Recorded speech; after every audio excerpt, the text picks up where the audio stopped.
Welcome to the Infinity Process Platform tutorial. In this installation of the tutorial, we will talk about business process simulation.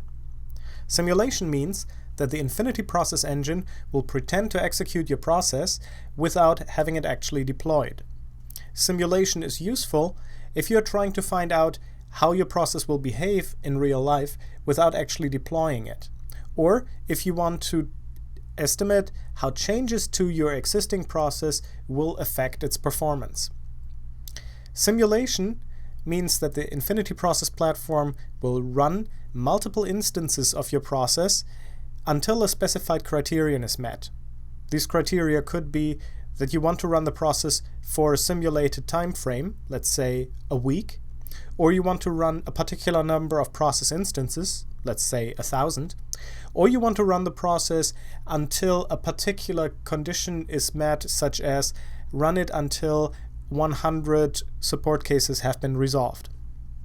To create a simulation, we need to supply Infinity with additional information about our process model. I'm using the help desk scenario that we have used in previous instances of this tutorial, and we're going to enhance this model in this installation of the tutorial with simulation data. In order to simulate a process with Infinity Process Platform, we first need to set up a simulation configuration. We right-click on the model that's the highest element in your outline, choose Properties, and here we find Simulation in the list of properties. Click Add to add a simulation configuration, and now we can expand the tree on the left-hand side and look at the details of the simulation configuration. I'm just going to give this a name, Help Desk Simulation Scenario. We can give it a description. I'm going to leave this blank. And now we can choose a start date and an end date for the simulation. Let's pick a simulation that runs from November 1st until December 31st. We can choose to turn on derived from audit trail data. This is an advanced simulation function. You will see later on in this tutorial that Infinity Process Platform can derive certain simulation information from an existing deployed business process. This is very useful if you want to simulate changes to an existing process. At the moment, we are not going to do this since we have not run this process in a production environment, and I'm just going to leave this blank. Click OK, and we're done. But nothing has visibly changed except for certain exclamation marks that you can see on the left-hand side in our outline. Now these exclamation marks now show that we have simulation data that needs to be filled in our process. So what do we need to specify in order to simulate? Well, first of all, we need to specify the arrival distribution and arrival frequency of this process. Arrival distribution and frequency means how frequently does this process start, and over the course of a given day, are there particular times when a large number of these process instances are generated as opposed to other times. I'm going to right-click on my process, the support case process, and look at the properties. Here we have, again, a simulation property that I can expand, and under the simulation property we find the arrival distribution. So in this arrival distribution screen, I can see three different elements. I can see the arrival rate, that is the number of processes that are instantiated every day. Then I have a business calendar that allows me to set certain days as work days or non-work days. So I could say the November 3rd is a holiday, and when I click here, it becomes a non-working day, so process instances that have not been completed will not be completed on the 3rd, and new process instances will not be generated on the 3rd. And I can look at the daily distribution of processes. In this case, it means that there's an equal probability that the process is going to be triggered anywhere between 8 a.m. and 4 p.m. in the afternoon. And the support calls are distributed throughout the day, but there's a time when we go to lunch, so I'm just going to double click here and I'm going to notch out a little bit of a lunch break where fewer cases are generated. You can shape this curve any way you like. At the end, we just click apply and hit OK. And that means we have defined our arrival distribution for this particular process. Now, in order to simulate this process, Infinity needs to know how long each step of the process will take and how many resources are available to perform each step. So we will go through each activity in this business process and specify this information. Let's start with init data. Init data has simulation properties here, and as you can see, there is nothing in this tab, and the reason for that is that init data is an automated process step.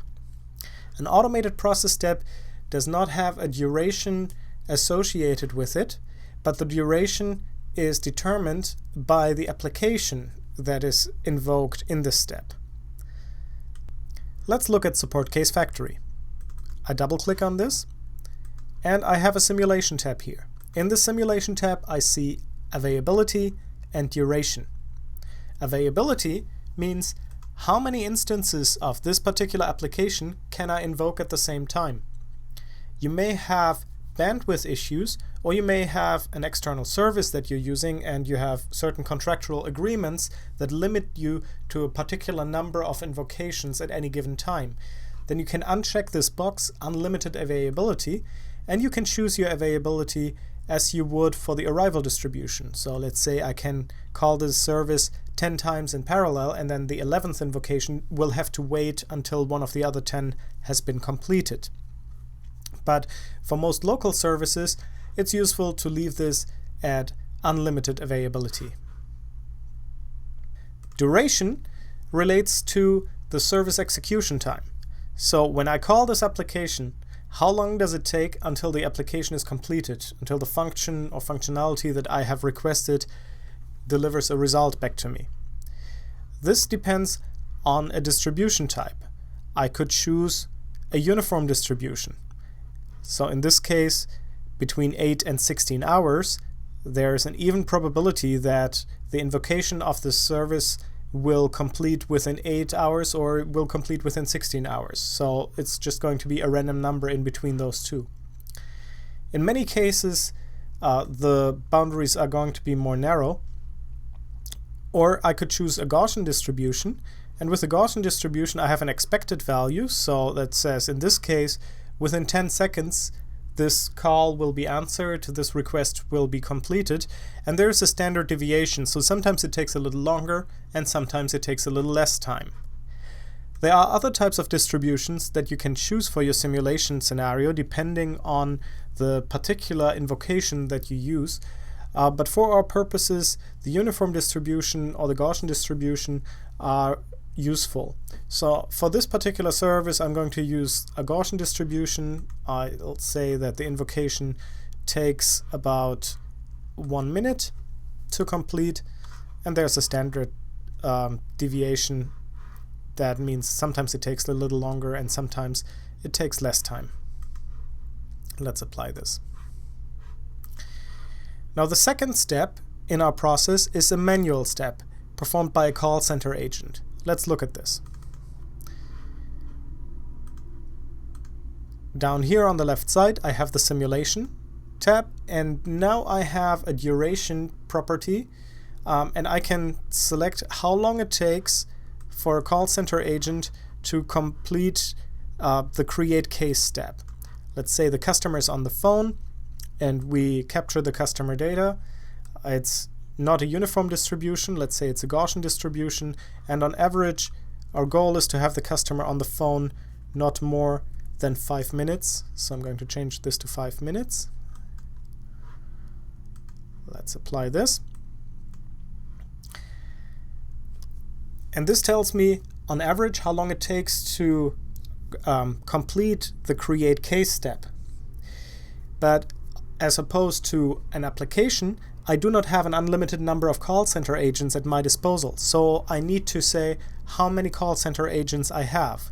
I can double click on my role call center agent, click on simulation, and here I have availability and behavior. So as opposed to an application, I don't specify the duration, because an application in the case of the Infinity Process Platform process model only provides one function, but the call center agent can perform multiple different tasks. So the first tab is availability. It's definitely not unlimited. Let's say I have 4 call center agents and they work from Monday through Friday, and they come to work at 7 in the morning and they leave work at 5 in the afternoon, and they take a lunch break between 12 and 1, so only half of the call center agents are available during this lunch break period. You could also say that some people run a little late, so between 7 and 8 there's a little reduced availability of my call center agents. Let's apply this. And now let's look at behavior. Behavior means how much time do the call center agents spend on working on activities that are controlled by the workflow system.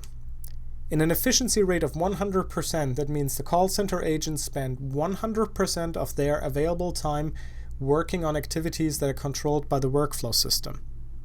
In reality, this is of course unrealistic, because there are things such as the water cooler, and there is work that is not controlled by the workflow system. So the actual efficiency rate is probably going to be closer to 50% or maybe even less. We'll leave it at 50% here. Let's apply this and click OK. So far we have specified the parameters for init data and create case. Now we do the same thing for the remaining steps of the process, which are analyze case, deliver patch, and notify customer. Analyze case and deliver patch are manual steps. Notify customer is an automated step. So for analyze case, this is a step that typically takes the longest time in this process. We say this takes on average an hour. But we're pretty good at solving this, so we have standard deviation of 0.5. We have engineers at our disposal. We don't have unlimited engineers. We only have 2 working for our company, and they work from 8 to 4 as specified here, and they don't take any lunch breaks. And in their behavior, they are a bit less efficient than our call center agents. Let's say 40% of their time is spent on these cases. And then finally, deliver patch is a manual step. Delivering the patch is a pretty quick activity. It consists mainly of sending an email, and I would say we start at 30 seconds to send this email, because we just have to pick it out from a template, and it takes up to 90 seconds.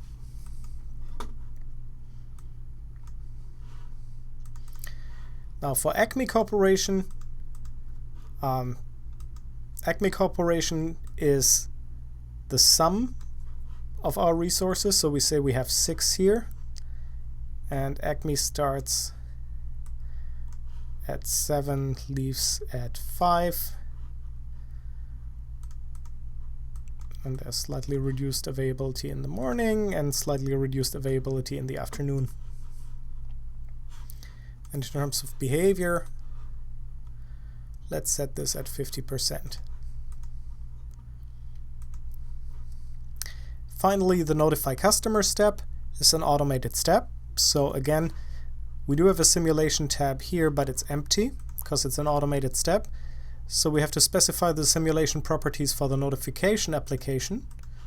We have an unlimited number of invocations that we have in parallel for this application, and we use a uniform distribution. This is something that is very quick. It takes between 5 and 10 seconds.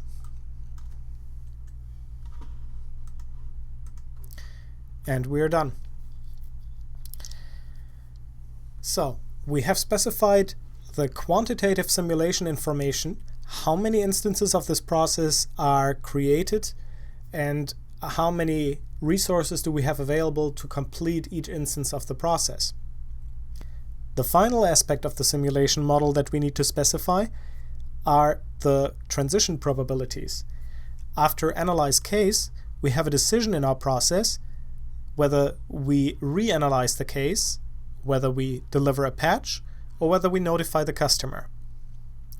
During the actual performance of the workflow, the Infinity Process Platform is going to look at the property supportCaseData.product.state, and it's going to look at the value of this property. If it's C as in Charlie, we deliver the patch. If it's R as in resolved, we notify the customer. And otherwise, we're going to reanalyze this case.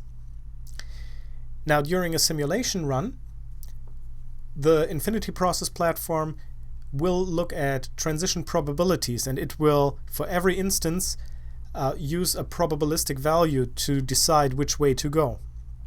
So I'm going to look at this decision here, at this decision gateway, and I can specify the probabilities for each pathway. I can say by default it splits it into a third, a third, and a third. So with 33% probability we will deliver the patch, with 33% probability we will notify the customer, and with 33% probability we will analyze the case again. Now, it's less likely that we will have to reanalyze this case, so I'm just going to reduce this probability to 20%. The assumption that our software is faulty and we will have to deliver the patch, let's say that is at 35%. Yeah, and one way to do that is you can just right-click on this line and enter the value. That way you don't have to drag it up and down until you hit the perfect spot. And these probabilities, of course, need to add up to 100%. So the probability that we will notify the customer and reject the case is going to be 45%.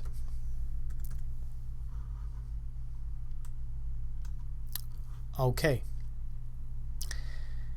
Now, another thing that we could specify is how many times we might loop back and try to reanalyze the case if we couldn't solve it the first time.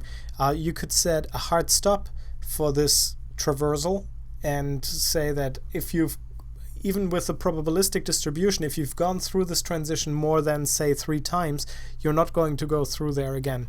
That is what the maximum traversal count per process instance relates to. We're going to leave this parameter alone for now.